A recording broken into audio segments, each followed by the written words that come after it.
Šiandien žiniose. Kelininkai suka galvas, kur padėti šalikelėse stūksantį sniegą.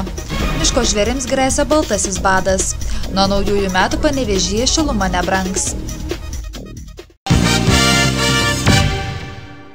Tokios žiemos kaip ši, kuris savo nagus parodė jau nuo pirmųjų dienų, nebuvo jau seniai. Iškritęs didelis kritulių kiekis verčia kelininkus ne tik dirbti be atokvėpio, bet ir sukti galvą, kur padėti tiek daug sniego. Problema, kuri dabar šiemet iškylo, dar niekuomet taip nebuvo, tai yra sniego padėjimas. Labai dideliai kiekiai sniego, dideliai kalnai ir jų praktiškai nėra kur dėti. Kol nebus sniegas išvežamas iš miesto, tol gatvės po truputį siaurės. Nes reikia nepamiršti, kad yra šalygatviai, ne vien tik gatvės. Ant šalygatvių taipogi sudėti negalima, nes irgi žmonėms reikia eiti, visi gatvėm nevaikščios. O yra tokių gatvių, kur labai siauri šalygatviai. Paimkim Kranto, paimkim Respublikos gatvę. Ten praktiškai nėra kur padėti. Valančiaus gatvėje gyventojai skundžias, kur ten padėtas sniegas. Žmonės atsivalo, jeigu greideris stumsis, užstums ant jų užvalyto šalygatvio. Ta šalygatvio plotis ten geriausia atveju pusę metro siekia. Dar viena problema, su kuria kelininkai susiduria kasmet, tai gatvėse palikti automobiliai, trukdantys nuvalyti sniegą. Automobiliai stovi šalykelėse, mūsų automobiliai, kurie atlieka valymo darbus, važiuoja šluoja, niekur kitur to sniego mes negalim padėti, kai tik stumti į kelkraštį. Automobilis stovi kelkraštį, jie yra užstumiami. Paskui jie išvažiuoja, tą sniegą po biškį. Vėl išneša į važiuojamąją dalį, kur buvo nuvalyta. Tai va tose vietose, kur daug stovi automobilių, gatvės tik tiek, kad yra pravažiuojamos. O kitos, kur dėtas automobilis, aš, pavyzdžiui, sprendimo neturiu, nežinau, neįsivaizduoju. Tai jau ne mano, aišku, problema. Nežinau, kaip ją spręsti. Galbūt galėtų, sakykime, ten yra, kur daugiabučių namų teritorijos ir jos, kaip pasakyti, yra valstybinės priklausomybės, gal ten galėtų žmonėm leistis ir aikštėlės įsirengti, gal galėtų įrenginėti kažkokias tai aikštėlės, turbūt mažiau gatvėse tada stovėtų automobilių. Kol kas nežinau, čia aišku, ne man spręsti, mūsų reikalas yra tik tvarkyti tas gatves, kurios yra mums priduotos pastoviai priežiūrai. Panevėžio specialaus autotransporto miesto tvarkymo skyriaus viršininkas neslepia, kad kritulių gausi žiema pakoregavo ir darbuotojų darbo laiką. Šiuo metu tenka dirbti ištisą parą. Jeigu nevalysi, lauksi darbo valandų, yra sustatyti grafikai, bet jeigu lauksi darbo valandų pradžios ir pabaigos, gali atsitikti taip, kad to sniego nenustumsi. Tai mes, jeigu prasideda kokia lijundra, tai nedelsiant važiuojam barstyti gatves. Šalygatvius prašom valytojų, kad išeitų, kai buvo per šventės prašym, kurie gali, nes žmonės buvo susiplanavę, išvažiavę ar ką. Yra jiem paskirtas ir išeigienės, viską, būdinčių valytojų mes neturim. Prašym, kurie galėjo išėjo, didelė dalis išėjo, dauguma šalygatvių ten, kur mes prižiūrim, buvo pabarstyti.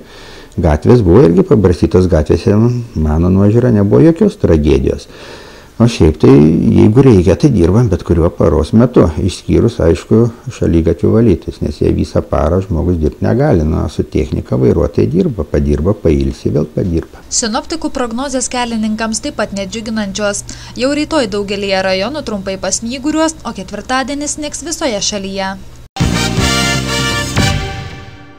Šią žiemą daugelyje šalies rajonų jau susidarė gana stora, kai kur net apledėjusi sniego danga, pabloginusi ne tik smulkiosios faunos, bet ir kanopinių žvėrių mitybos ir žiemojimo sąlygas. Panevėžio miškų urėdija dėl itin gausaus sniego kiekio pradėjo miško vidaus kelių valymą, sudarant galimybę medžioklės plotų naudotojams, jauniesiems miško bičiuliams ir kitiems gamtos mylėtojams gabenti jų sukauptus pašarus į žvėrių šėryklas. Taip pat numatytos laukinės gyvūnijos globos priemonės galimo baltojo bado atveju. Urėdija tam tikslui, kaip ir kiekvieną žiemą, miškų masyvuose atrenka drebulės, blindes, jas nukirta, tuo pagerindama maitinimosi sąlygas.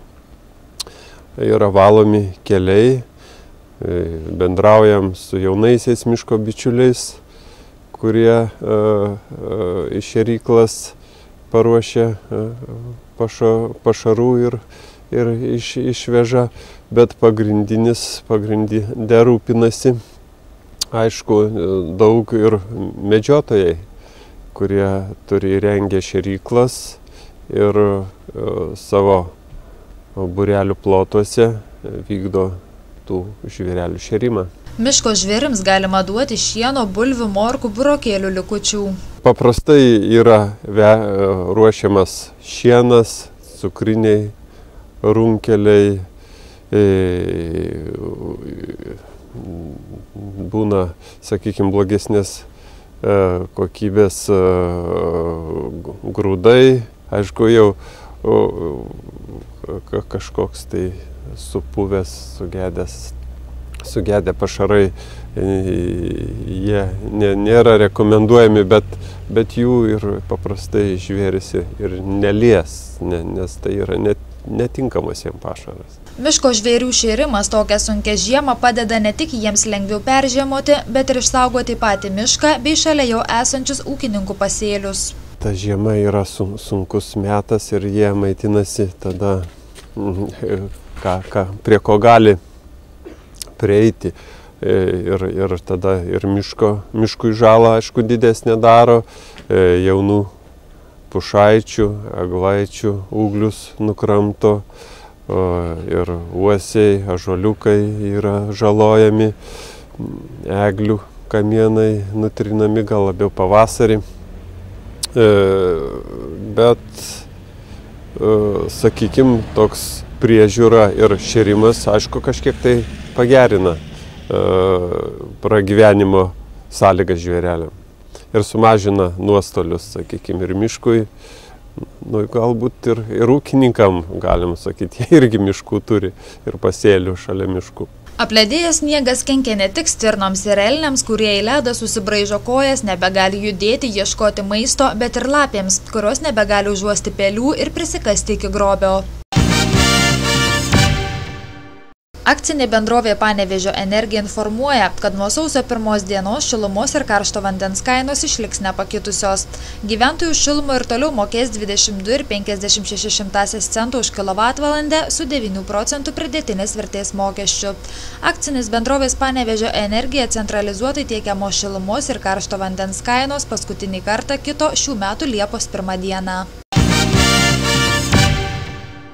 Panevėžio gamtos mokykla prieš gražiausią žiemos šventės surengė miesto moksleivių kūrybinių darbų konkursą Neįprastas kalėdų džiaugsmas, kurio metu neįprastomis priemonėmis buvo kuriamos kalėdų eglutės ir jų papuošimai. Šio konkursu siekiama ugdyti mokinių meninę kompetenciją, aplinkosauginę kultūrą, meilę ir atsakomybę gamtai. Panevėžio gamtos mokykloje daug dėmesio yra skiriama projektiniai veiklai, nes galvojame, kad tai yra viena iš galimybė per neformalų švietimą, per kitokias veiklas, įdomesnės žmonėms, vaikams, bendruomeniai, veiklas pritraukti juos į aktyvę ekologišką veiklą. Vienas iš tokių projektų, kuris yra sudedamoji draugiško aplinkai panevėžiečio projekto dalis, yra kasmetinis, tradicinis, kalėdinis konkursas Neįprastas kalėdų džiaugsmas. Labai svarbu buvo, kad vaikai parodytų savo išmonę, savo sugebėjimus, savo netradicinį mąstymą ir būtent tos naujos idėjos labiausiai ir buvo vertinamos. Be abejo, didelis dėmesys skiriamas ir ekologiškumui, to daikto pritaikymui buityje. Gamtos mokykloje įgyvendinamas dar vienas vaikų mitybos įpročius koreguojantis projektas Mokausi sveikai gyventi, kurio tikslas ugdyti mokinių ekologiškos mitybos ir sveikos gyvensenos kompetencijas. Mūsų vaikai mokėsi gaminti patys įvairiai maistą iš užaugintų daržovių ir be abejo tuo pačiu įsijungia tarsi į tarptautinį judėjimą, skatinantį lėtojo maisto kaip alternatyvą greitajam maistui gaminimą ir vartojimą, kas yra ypatingai svarbu augant jaunam organizmui ir puoselėjant sveikatą. Projekto Mokausi sveikai gyventi veikloje dalyvavo beveik 400 gamtos mokyklos mokinių.